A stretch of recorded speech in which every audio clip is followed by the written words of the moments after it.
Salam, hər vaxtınız xeyir olsun, əziz müəllimlər və müəllim olmağa hazırlaşan mühitçilər. Bugün mən sizə müəllimlərin etik davranış qaydaları haqqında danışacağım və ən son yeniliklərlə, yəni ən son düzəlişlərlə olan etik davranış qaydalarından danışacağıq. Ümumiyyətlə, gəlin birinci görək etik davranış qaydaları nədir? Etik davranış qaydaları ona görə müəyyənləşdirilib ki, yəni bu, belə deyək də, təhsilə aid sənədlərdən çıxarılmadır, yəni təhsil haqqında qanundan çıxarılmadır.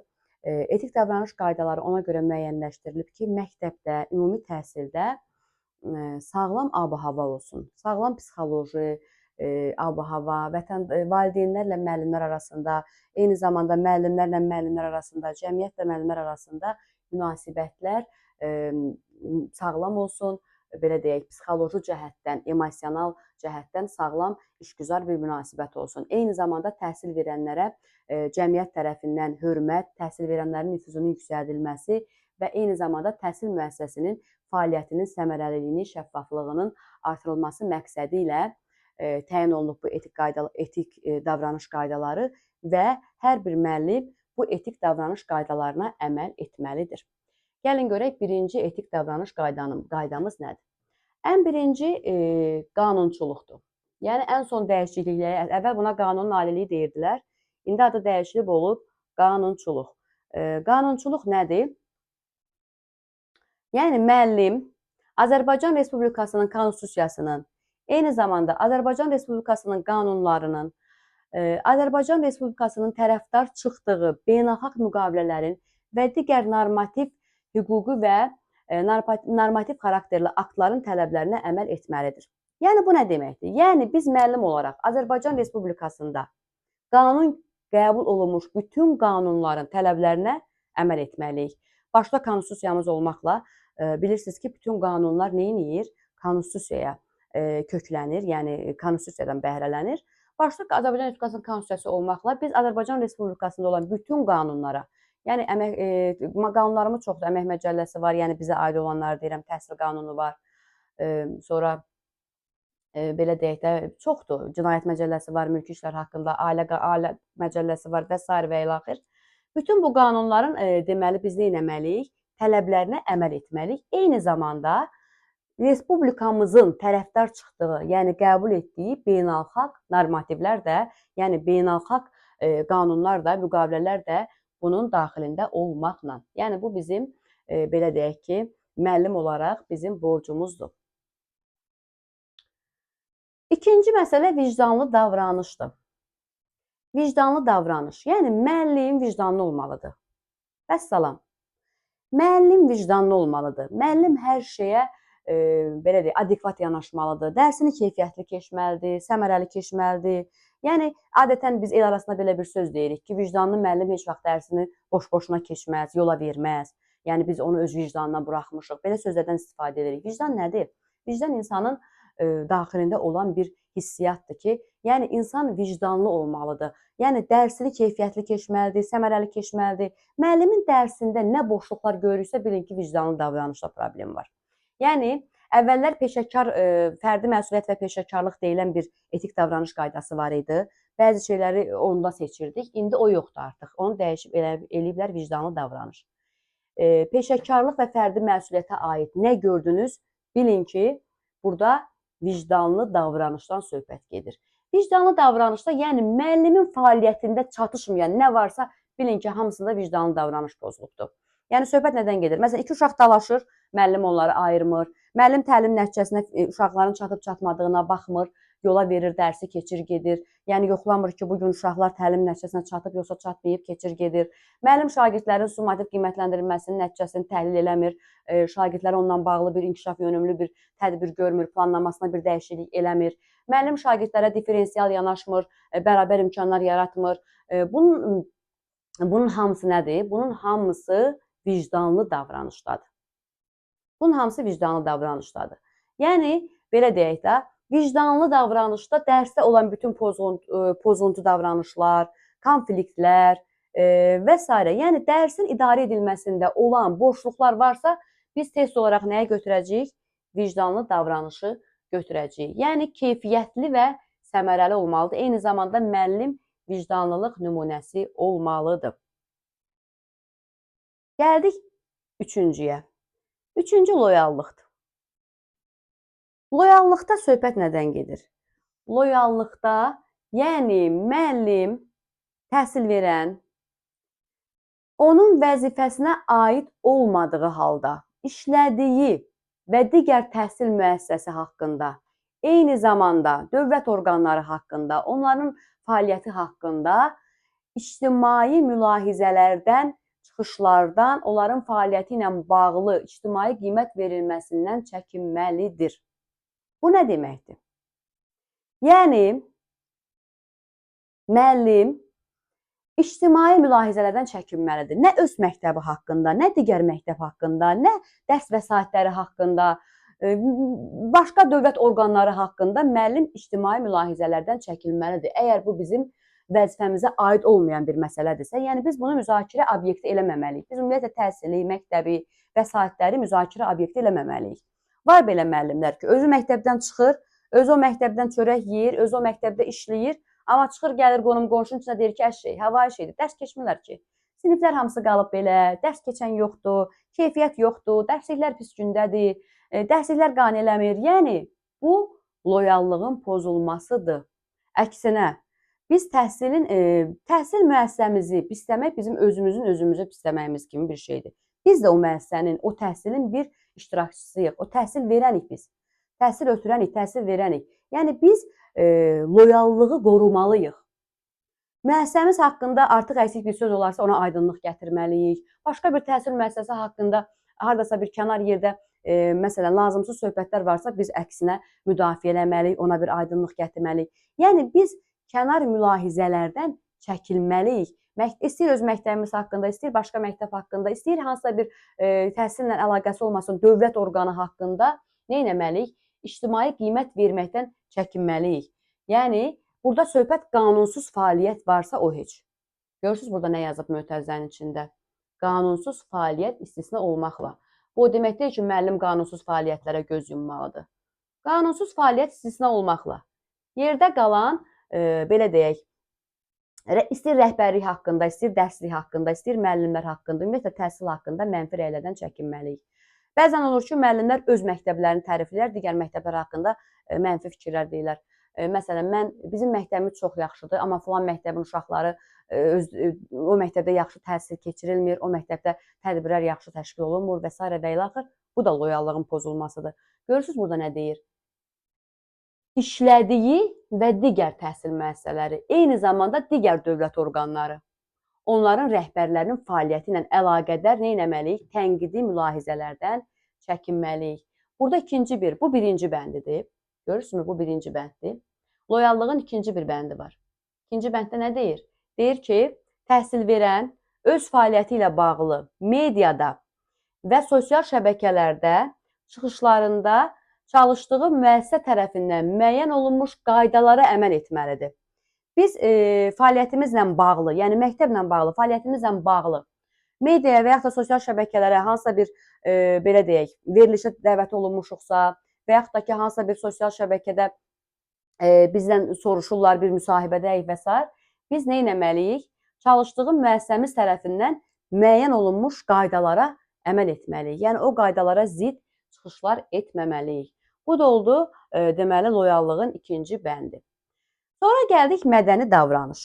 Dördüncü mədəni davranışdır. Mədəni davranışda da iki məsələ əsas öz əksini tapır. Ümumiyyətlə, mədəni davranışın adından bəllidir ki, mədəniyyət nümunəsi. Yəni, mədəni davranış nədir? Təhsil verən nə etməlidir?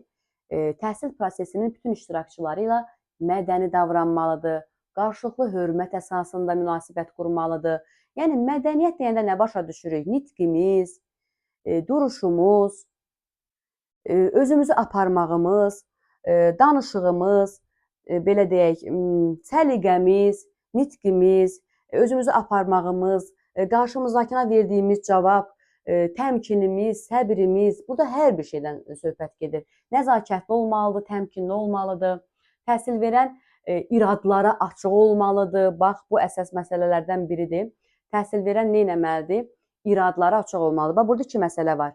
Bir, təhsil verən xarici görünüşünə fikir verməlidir, səliqəli olmalıdır, təmkinli olmalıdır, səmimi olmalıdır, xeyirxah olmalıdır, təşəbbüskar olmalıdır, sonra nəzakətli olmalıdır və s. Bir də ki, iradlara açıq. Nə deməkdir iradlara açıq?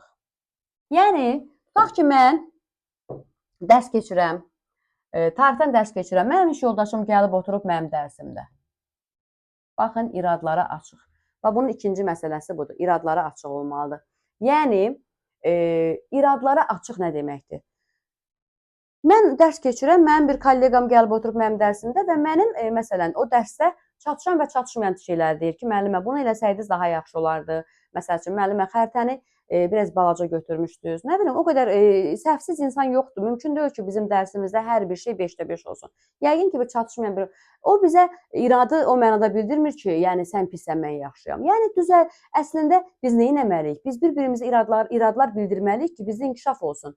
Elə mən hər şeyə deyim, yox, əladır, əladır, əladır. Qarşı tərəfdə mənim hər bir fəaliyyətimə desin, yox, əladır, əladır. Burada hansı inkişafdan söhbət gedir? İradlardan nəticə çıxartmalıyıq, tənqidlərə açıq olmalıyıq əslində. Tutaq ki, bizə irad bildiriblər ki, məsələn, sürətli danışırsınız, ay müəllimə, çox sürətli danışırsınız. Və yaxud da ki, ay müəllimə, aktiv uşaqlarla daha çox işlədiniz, elə bil. Nə olar ki? Bəlkə mən həqiqətən də diqqətimdən yayınıbdır. Biz adətən özümüz həmin vaxtı fikrimiz, məsələn, dərsimizdə olur, mövzumuzda olur, kənardan özümüzü görə bilmirik. Bəlkə həqiqətən də bunlar, mən düşünməliyəm tənqidi məsələlərə, özümə tənqidi yanaşmalıyım ki, hə, düz deyil müəllimə, filan yerdə çox sürətli oldum, filan uşağı çox qaldırdım, elə bir, o birisi uşaq biraz elə bir pasiv oldu, hə, bunu gələn dəfə düzəldərəm və s. Yəni, bu inkişafdır əslində. İradlara açıq olmaq müəllimin öz üzərində işləməsidir, inkişafıdır. Elə hər şey əladır, əladır deməklə olmur axı.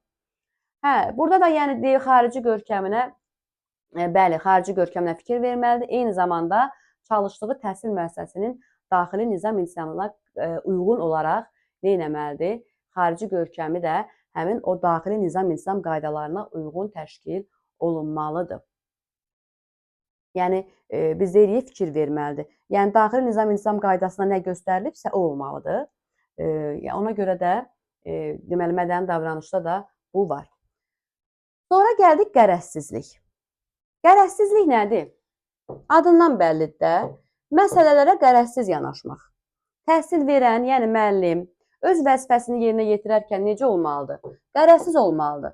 Yəni, hamıya eyni yanaşmalıdır. Dinindən, dilindən, irsiyyətindən, cinsiyyətindən, etnik mənsubiyyətindən asılı olmayaraq, sosial mənsubiyyətindən asılı olmayaraq hər kəsə bərabər yanaşmadan söhbət gedir. Yəni, qərəzsiz olmalıyıq biz.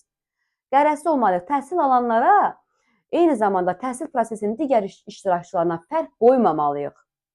Fərq qoymamalıyıq. Məsəl üçün, deyir ki, müəllim şagirdin valideynlə münasibəti yaxşı deyildi, nə qonşusudur bəlkə, ya nə vaxtsa aralarında bir münasibət pozğunluğu olubdur, bir anlaşılmamazlıq olur, müəllim onu şagirdə yansıdır. Yəni, hiss elətdirir şagirdə. Bu nədir? Bu qərəzsizliyin pozulmasıdır. Və yaxud da deyir ki, şagirdin biri ailəsində münaqişə olan bir şagirddir. İndi ailədə ata ilə ana arasında bir münaqişə var, bir söz-söhbət var. Ailə də hər bir ailədə olan bir şeydir. Müəllim də bunu bilir və müəllimin şagirdə yanaşması o qədər də müsbət deyil, mənfidir və s. Bu cür yanaşmaq, bu qərəzsizlikdir. Və yaxud da ki, qiymətləndirərkən qərəzsiz yanaşmaq və s. Burada da iki məsələ var qərəzsizlikdə. Bir, müəllim hər kəsə eyni yanaşmalıdır. Bir də ki, müəllim, bax, iki məsələ var burada da. Birincisi də deyir ki, müəllim hər kəsə bərabər, fərq qoymadan yanaşmalıdır. İkincidə görün nə deyir. Müəllim nə özü vəzifəsindən kənar məsələlərə qarışmamalıdır, nə də başqalarına imkan verməməlidir ki, onun vəzifəsinə qarışsınlar. Baxın, deyir, təhsil verən, özünün və maraqlı şəxslərin mənafelərinin vəzifə funksiyasının icrası zamanı ona təsir etməsinə yol verməməli və buna şərait yaratmamalıdır. Yəni, biz eyni zamanda nə özümüz başqa bir işə qarışmamalıyıq, nə də maraqlı şəxslərin bizim vəzifəmizi icra edən zaman bizə təsir etməsinə şərait yaratmamalıyıq. Məsələn, gəlsin desin ki, bu mənim qohumumdur, buna 5 yaz. Nə bilim, bu mənim qonşumdur, bunun qabaqda 30-dur. Bu bizim yəni imkan yaratmamalıyıq ki, bizim vəzifə funksiyamızın icrası zamanı kimsə bizə nə etsin, işimizə qarışsın, yəni bizə təsir göstərsin ki, biz işimizi qeyri-şəffaf həyata keçirdək. Bu da qərəzsizliyin ikinci bir məsələsidir. Altıncı deməli ictimai etimaddır. İctimai etimadda 3 dənə məsələ var. Birincisi, təhsil verən, yəni müəllim, təhsil müəssisəsinin nüfuzunu möhkəmləndirməyə, öz adını, şərəf və ləyaqətini uca tutmağa borcludur. Bəli, təhsil verən, biz əgər bunu etməsək, bizim niyə ictimai etimada bunu əlavə ediblər? Çünki, daha doğrusu ictimai etimaddadır bu. Çünki biz bunları eləməsək, bizim ictimaiyyət arasında hörmətimiz olmaz. Deməli, təhsil verən nə etməlidir? Həm təhsil müəssisəsinin nüfuzunu, həm də müəllim adını, müəllim ləyaqətini uca tutmağa borcludur. Bu birinci məsələ. İkincidə deyir ki, tutaq ki, bu etik davranış qaydalarından hansısa birini pozmuşuq. Məsələn, şagirdlə kobud danışmışıq, Allah eləməsin, məndən uzaq, indi var belə müəllimlər, vulqar sözlərdən istifadə edibdir, kobud danışıb, mədəni davranışı pozubdur. Müəllim bunu tez bir zamanda aradan qaldırmalıdır. Tez bir zamanda aradan qaldırmalıdır, bu da ictimai etimaddır. Niyə? İctimai etimadı bərpa etmək üçün. İctimai etimadı bərpa etmək üçün müəllim nə etməlidir? Bu pozulmuş etik davranış qaydasını tez bir zamanda aradan qaldırmalı və ictimai etimadı bərpa etməlidir. Üçüncü məsələ isə kütləvi informasiya vasitələrlə bağlıdır. Ola bilər ki, indi biz belə deyək də, elə bir işlə məşğuluq ki, bizim elə bir ailə yoxdur ki, ətrafımızda elə bir insan yoxdur ki, təhsil müəssisəsindən əlaqəsi olmasın, düzdürmü? Ola bilsin ki, hansısa bir işlə bağlı kütləvi informasiya vasitəsi gəlib bizim məktəbə. Məsələn, media gəlib bizim məktəbə nə ilənsə bağlı, fərqi yoxdur, yaxşı bir şeylə də bağlı gələ bilər, pis bir şeylə də bağlı gələ bilər, hər hadisə ola bilər və s. Və bizdən məlumat istəyir. Deyir ki, təhsil verən, çalışdığı müəssisənin, eyni zamanda onun rəhbərinin fəaliyyəti ilə bağlı mediaya qanunvericilikdə nəzərdə tutulmuş hallarda dürüst və doğru məlumat verməlidir. Yəni, mediaya biz kömək eləməliyik, dəstək olmalıyıq ki, müəssisəmizlə bağlı hansısa məlumat almaq istəyirsə, düzgün, qanunvericiliklə müəyyən edilmiş, düzgün və dürüst məlumat verməliyik. Bu da oldu ictimai etimadın sonuncusu. Gəldik 7-ci etik davranış qaydasına. Bunun əvvəlki adı konfidensiallıq idi, müəllimlər. Əvvəlki adı konfidensiallıq idi, indi adı dəyişilibdir. Bəli, biraz uzundur. İnsanların hüquq, azadlıq, qanuni maraqlarına, şərəf ləyaqətinə və işgüzar nüfuzuna hörmət. Adı bir qədər uzundur, amma mahiyyət etibarilə əslində elə konfidensiallıqda söhbət nədən gedirdi? Konfidensiallıqda biz nə deyirdik? Deyirdik ki, şəxsi sirlərin qorunması, düzdürmü? Burada da həmən şeydir. İnsanın şəxsi sirri onun hüququdur. Məsəl üçün, mənim şəxsi bir məsələmdir. Kimsə gedib başqa bir yerdə danışırsa, deməli, mənim şərəf və ləyaqətimə söz gətirir. Mənim şəxsi məsələmi gedir harasa danışırsa, mənim hüquqlarımın pozulması deməkdir. Çünki bu mənim şəxsimdir, düzdür? Demək olar ki, mahiyyət etibarilə eyni şeydir. Amma burada bir qədər dəyişiklik var. İndi onu izah yerində deyəcəm. İnsan hüquq, azadlıq, qanuni maraqları, şərəf və ləyaqətinə və işgüzar nüfuzuna hörmət. Bu da sonuncu etik davranış qaydasıdır. Təhsil verən insanların hüquq və azadlıqlarını, qanuni maraqlarını pozan, onların şərəf və ləyaqətini, həmçinin işgüzar nüfuzunu ləkələyə biləcək qərarlar qəbul etməməli, hərəkətlərə yol verməməlidir. Yəni biz istəyir təhsil alanlarla, istəyir valideynlərlə, istəyir belə deyək, kollektivimizlə şərəf və ləyaqəti poza biləcək sözlərdən istifadə etməməliyik, şərəf və ləyaqəti aşağılaya biləcək insanların hüquqlarını və maraqlarını poza biləcək hər hansı qərarlar qəbul etməməliyik. Yəni, hər kəsin hüquq və azadlıqlarına nə etməliyik? Hörmətlə yanaşmalıyıq. Eyni zamanda da yəni bizə qarşı həmin hörmət olmalıdır. Həm bunu tələb etməliyik, həm də bu cür yanaşmalıyıq. Bu birinci nüansdır, yəni bunun birinci maddəsi. İkinci maddəsinə deyir ki, təhsil verən, qanunla nəzərdə tutulmuş hallar istisna olmaqla vəzifəsinin icrası zamanı təhsil alanların, onların valideynləri və digər qanuni nümayəndələrinin, habelə həmkarlarının şəxsi həyatı barədə olan məlumatı məxfiliyini təmin etməlidir. Baxın. Tutaq ki, uşaq dərsə gəlmir. Valideynlə əlaqə saxlayıram ki, niyə dərsə gəlmir? Valideyn də mənə ailə daxili bir məsələ danışır.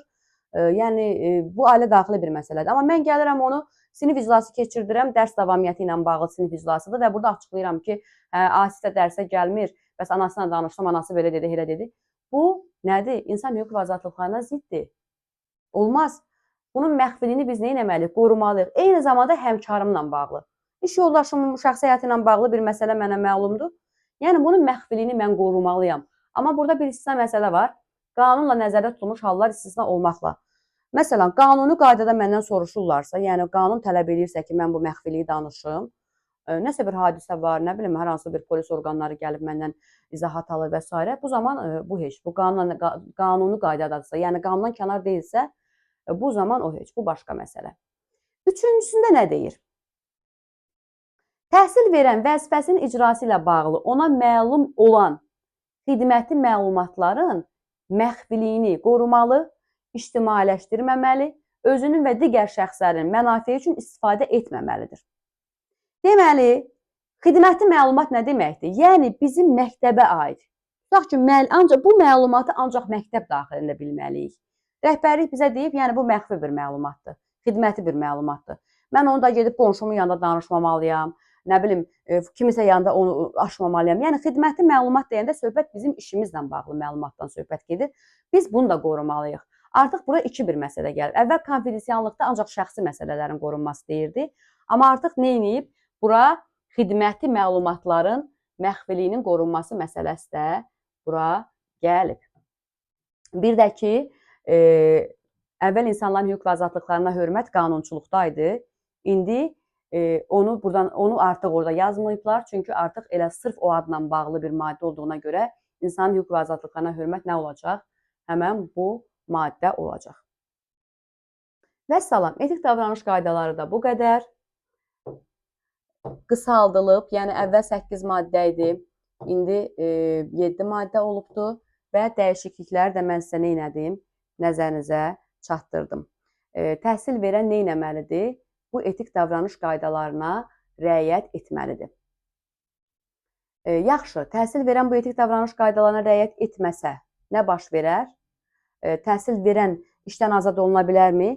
Bir şey nəzərinizə çatdırım ki, müəllimlərin bu etik davranış qaydasının reallaşdırılmasına məsul şəxs məhz rəhbərlikdir.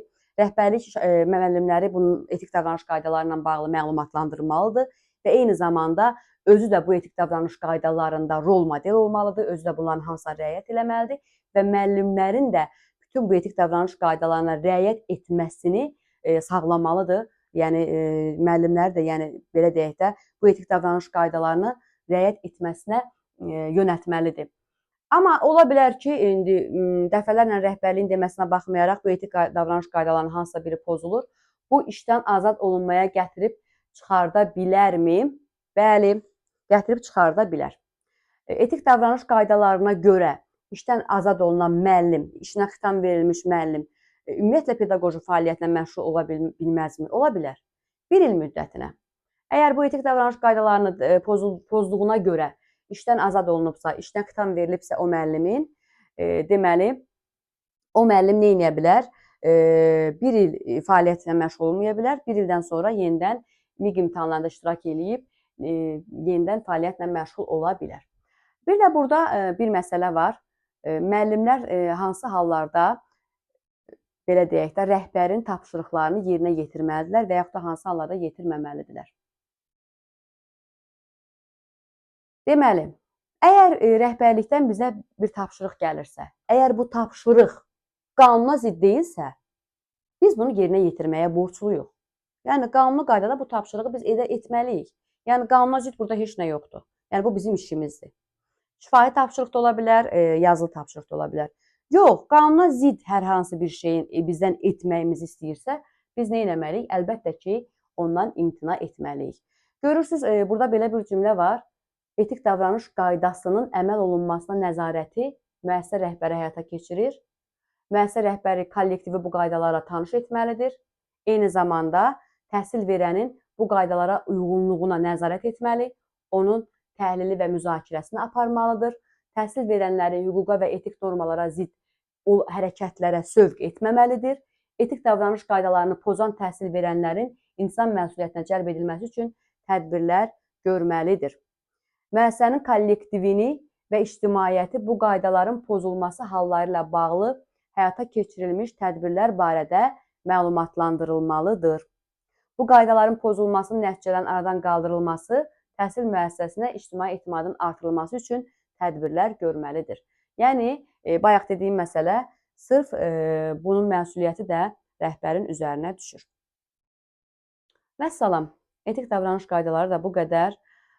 Çalışdım ki, əvvəlki ilə belə deyək də, müqayisəli şəkildə danışım ki, dəyişikliklər tam otursun.